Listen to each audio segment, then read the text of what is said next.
आप हमारे को ये बताइए कि आपने अपनी पहली फ्रेंचाइज कैसे दी और किसको दी? ये बड़ा अच्छा क्वेश्चन है, क्योंकि आज की डेट में बहुत सारे ब्रांड्स मैं देखता हूँ जो कि अपनी पैकेजिंग पे, अपने मेन्यू कार्ड्स पे। मैं रिसेंटली अभी लास्ट वीक कहीं ट्रैवल कर रहा था मनाली साइड, तो वहाँ पे एक कोई ब्रांड था, कोई कुछ I don't know what's the name. उसने नीचे लिखा था फॉर फ्रेंचाइजी इंक्वायरी, जितना उसका नाम नहीं था उससे बड़ा उसने लिखा था for franchise inquiry contact at this number. So मैंने ये देखा है कि हमने कभी सोचा भी नहीं था हमने फ्रेंचाइज देनी है, ओके। ना ही कोई प्लानिंग थी। और उस टाइम पे इस चीज का ट्रेंड भी नहीं था। मल्टीनेशनल्स करती थी, इंडियन ब्रांड्स कोई भी नहीं थे फ्रेंचाइजी पे। सागर रत्ना या maybe Cafe Coffee Day होगा, but not too much brands. So जब हमारा पहला आउटलेट बड़ा सक्सेसफुल रहा लवली में, फिर हमने एक स्टोर यहाँ पे खोला। अम्बाला यूनिवर्सिटी है, एक महर्षि मार्कंडेश्वर यूनिवर्सिटी है, वेरी फेमस मेडिकल कॉलेज। तो वहाँ पे हमने देखा कि अगेन बहुत अच्छा फुटफॉल था मेडिकल कॉलेज में। Through out the year crowd रहता है, कभी कोई ना कोई, मतलब कभी भी कॉलेज ऑफ नहीं होता। तो वहाँ पे कुछ स्टूडेंट्स थे सिविल इंजीनियरिंग के, ठीक है। जो डेली ही फन बाइट्स से खाने आते थे। तो उनकी आई थिंक 4 साल की डिग्री थी जो बीटेक रहती है। तो 4 साल की डिग्री में उन्होंने मेरे से 5-6 लाख रुपए का तो खा ही लिया अच्छा, होगा। स्टूडेंट लाइफ में, ठीक है। तो फिर उन्होंने दे आस्क्ड मी कि जो वहाँ पे स्टोर मैनेजर था उस टाइम पे, 4-5 आउटलेट्स थे हमारे 2012। सो दे आस्क्ड स्टोर मैनेजर कि यार हमें ओनर से इंटरेक्ट करवा दो, तो हमने फ्रेंचाइज लेना है। तो उस टाइम पे मेरे पास पहली इंक्वायरी आई, फ्रेंचाइज इंक्वायरी कि मतलब ये भी कोई हमारे को बड़ा ऑड लगा कि हमसे कोई फ्रेंचाइज मांग रहा है। तो वो चीज़ बड़ी नई थी उस टाइम पे मेरे लिए। तो वो भी कस्टमर मांग रहा है, वो अच्छी भी चीज़ थी।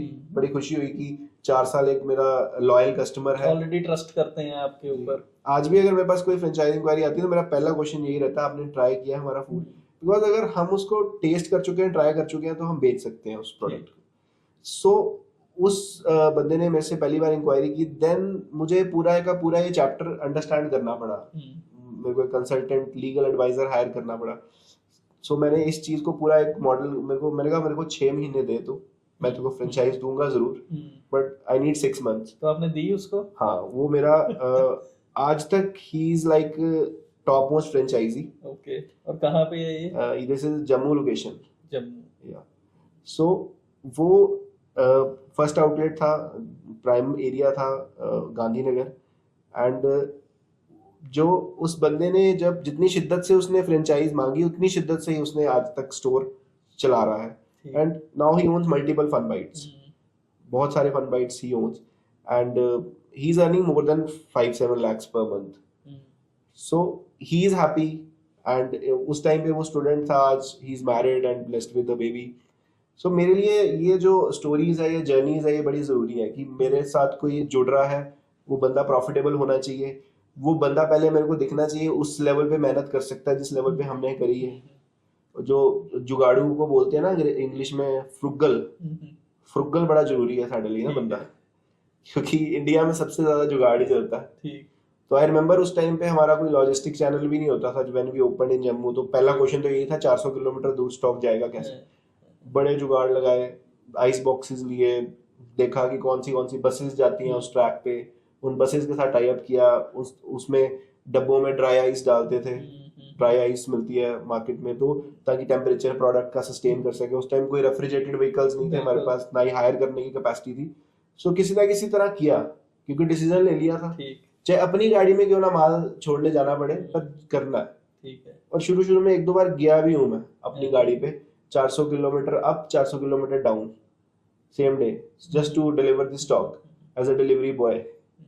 तो वो वाले काम भी किए हैं खुद, स्टार्टिंग फ्रॉम मेकिंग बर्गर्स, खुद भी बनाए हुए हैं सैंडविचेस लवली यूनिवर्सिटी में, पैसे भी काटे हुए हैं एज अ कैशियर, सफाई भी की हुई है आउटलेट की, वेजिटेबल्स भी कट करी हुई हैं, जो घर में कभी काम नहीं किए थे वो भी किए हुए हैं।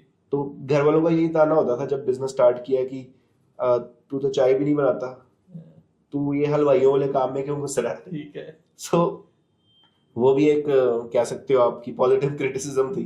नहीं, ठीक है। बट अगर डिसीजन ले लिया था तो फिर किया, मतलब वो शुरू से था कि अब करना है, अब करो या मरो वाली सिचुएशन है। क्योंकि बेइज्जती ਜਿਹੜੀ ਹੈ ਨਾ ਉਹ ਬਹੁਤ ਹੋ ਜਾਣੀ ਹੈ ਜੇ ਪਿੱਛੇ ਹਟ ਗਏ ਤੇ ठीक है। But food business is not easy